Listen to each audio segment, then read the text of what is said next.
For most of human history, the night sky was just a collection of shiny dots. We did not know what they were. We did not know how far away they were. And we certainly did not know that some of the darkest, most violent, and most extreme objects in the entire universe were hiding out there, completely invisible to the naked eye. But over time, science gave us better tools. And the more we looked, the more terrifying things we found. Black holes were one of those things. And just when we thought we had figured them all out, the universe decided to surprise us with something even bigger and even stranger. Scientists began to realize that what we knew about black holes was not the full picture. There was a new category of black holes waiting to be discovered, and it was more extreme than anything we had ever imagined. To understand why this new category matters, we first need to understand the ones we already knew about. The most common type of black hole is called a stellar mass black hole. These form when a massive star runs out of fuel and collapses under its own gravity. The collapse is so powerful that not even light can escape. A typical stellar mass black hole might be anywhere from 5 to a few dozen times heavier than our Sun. They are incredibly dense objects, but in the grand scale of the universe, they are relatively small. The first one we ever confirmed, named Cygnus X1, has a mass of about 21 suns and an event horizon roughly the size of a small city. That sounds enormous, but compared to what comes next, it is barely a grain of sand on a beach. As astronomers kept looking deeper into space, they found something strange hiding at the centers of almost every large galaxy. These were black holes too, but on a completely different scale. They were called supermassive black holes, and they were millions or even billions of times heavier than our Sun. The one sitting at the center of our own Milky Way galaxy is called Sagittarius A star, and it has a mass of about 4 million suns. Its event horizon stretches roughly 15 times wider than the Sun itself. That is already an almost impossible number to wrap your head around. But even Sagittarius A star is not the biggest of this type. The black hole at the center of the galaxy known as Messier 87 is over 6 billion times heavier than our Sun. The first ever image of a black hole that was released to the public in 2019 was actually an image of this very object. It looked like a glowing orange ring surrounding a deep dark shadow. That shadow was the event horizon, and it was larger than our entire solar system. For a long time, astronomers used these two categories to organize what they knew. Stellar mass black holes on one end of the scale, and supermassive black holes on the other end. But around the year 2010, the lines started to blur. Researchers began identifying black holes that did not quite fit into either category. These were objects more than 10 billion times heavier than our Sun. They were too big to be called simply supermassive, but there was no official name for them yet. Scientists decided they needed a new label for this extreme end of the scale, and they called them ultramassive black holes. Objects like TON 618, a black hole with a mass of 66 billion suns, now had a proper classification. But even this was not the end of the story. Even the ultramassive category was about to be pushed to its limits by something far stranger and far harder to explain. This is where the story gets truly remarkable. In 2021, a group of scientists published a paper that proposed the existence of an entirely new category of black holes. Not just bigger versions of what we already knew, but objects so extreme that they required their own separate class. These were given the name stupendously large black holes. It sounds almost like something from a cartoon, and researchers even acknowledged that the name was meant to be a little playful. But the science behind it was completely serious. A stupendously large black hole was defined as any black hole with a mass of at least 100 billion times that of our Sun. To put that into perspective, the entire Triangulum galaxy, which contains around 40 billion stars, would be completely outweighed by just one of these objects. This was not a new category in the usual sense. This was a new category of black holes that belonged to an entirely different chapter in the history of the universe. What made this new category of black holes truly different was not just their size. It was where they came from. Regular supermassive black holes are thought to grow slowly over billions of years. They sit at the centers of galaxies and feed on nearby gas, dust, and stars. Over time, they accumulate more and more mass. But there is a natural speed limit to this process.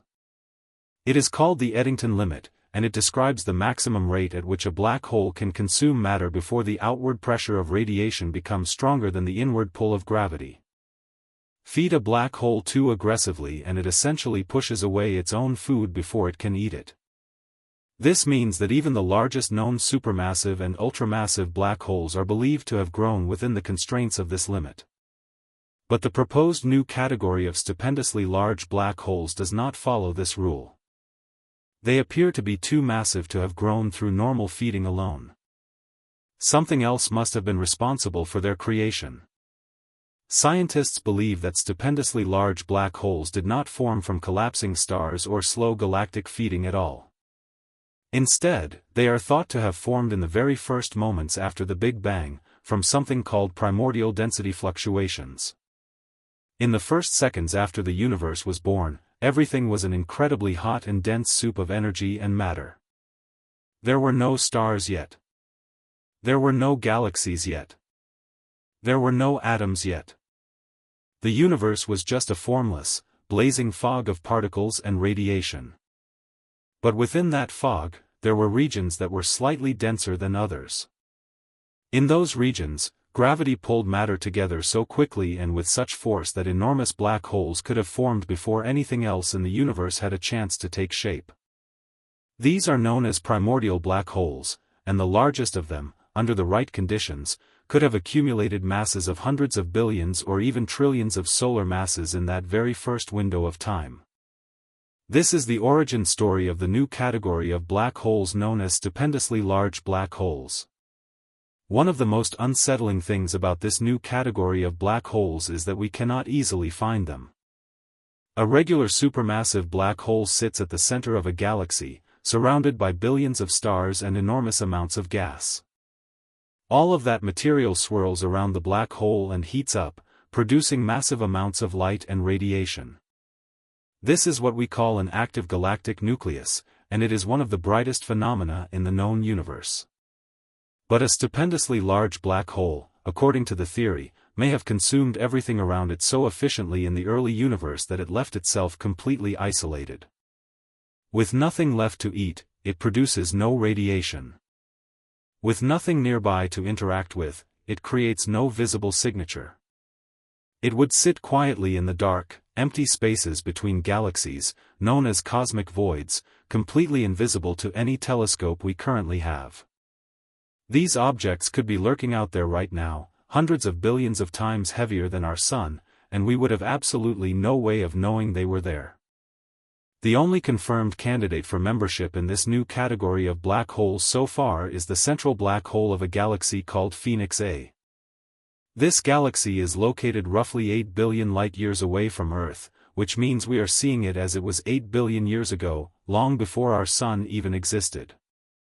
The black hole at its center is estimated to have a mass of around 100 billion suns, placing it right at the lower boundary of what scientists define as a stupendously large black hole. What makes Phoenix A particularly interesting is that its mass appears to exceed what the Eddington limit would allow through normal feeding. This strongly suggests that it did not grow the way other supermassive black holes grow. Something about its formation was fundamentally different. It is, at least so far, the only real object in the observable universe that fits the profile of this radical new category. If you were somehow able to travel to Phoenix A and approach its event horizon, the experience would be unlike anything you could encounter at a smaller black hole. The event horizon of a black hole this massive stretches so wide that from the outside, you could not even see it curve.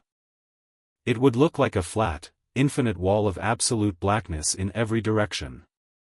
There would be no obvious sign that you had crossed any kind of boundary at all. You would simply pass from one side to the other, and the universe would still look almost normal behind you, just slightly distorted and shifting toward the blue end of the spectrum as all that light rushed toward you. The interior of a black hole this size is so vast that the average density of the space inside is actually lower than the density of air here on Earth. You would not feel any immediate crushing force. The gravity would be there, of course, but spread across such an enormous volume that it would be almost gentle at first.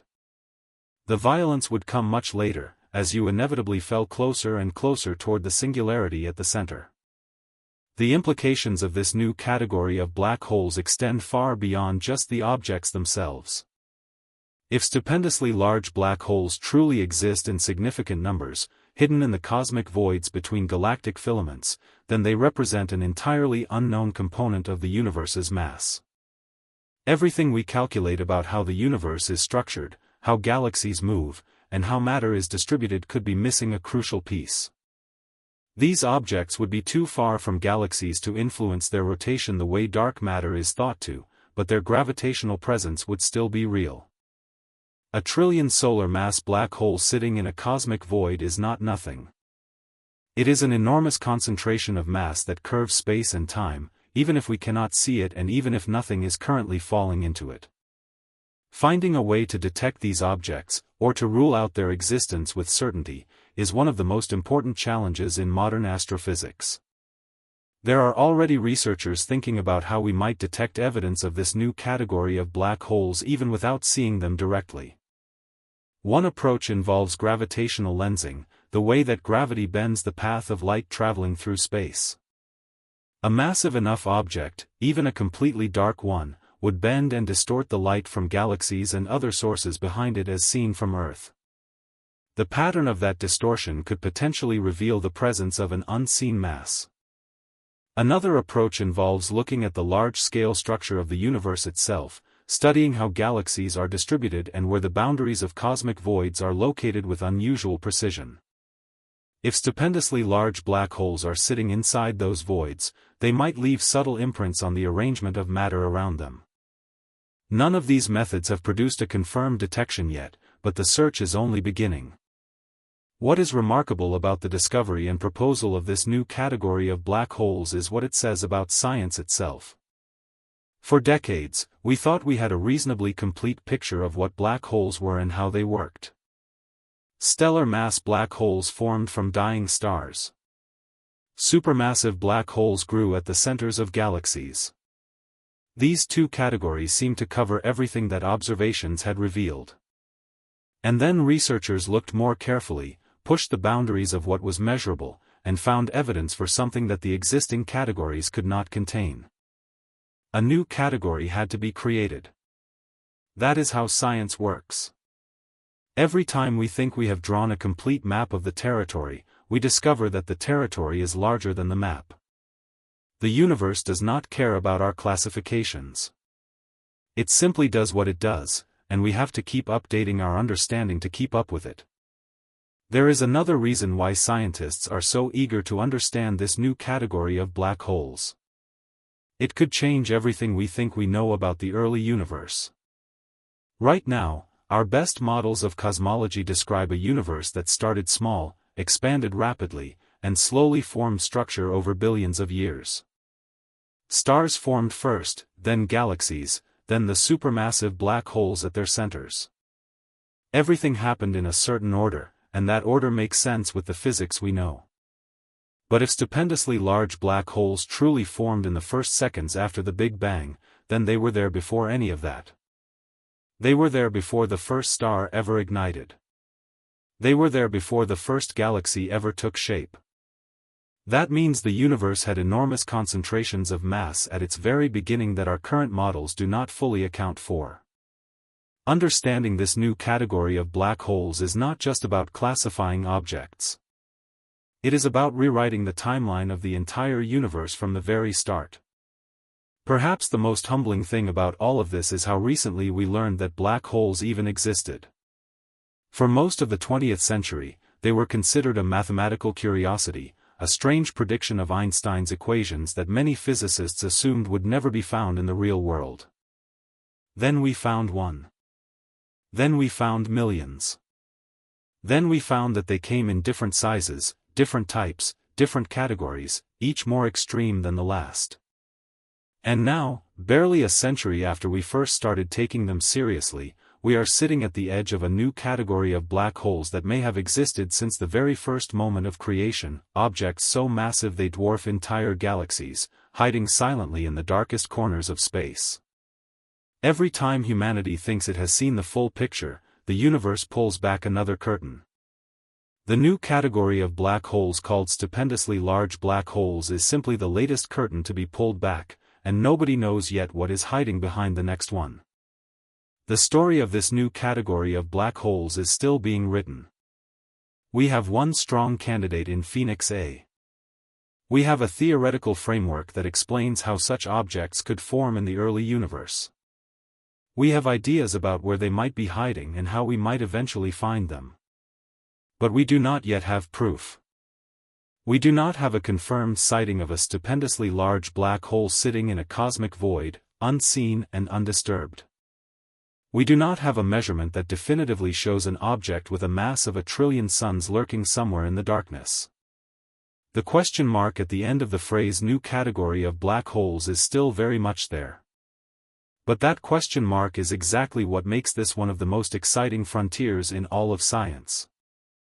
Because somewhere out there, in the vast and mostly empty space between the galaxies, there may be objects so enormous that our entire civilization, our entire planet, our entire solar system, would vanish without a trace if we ever crossed their path.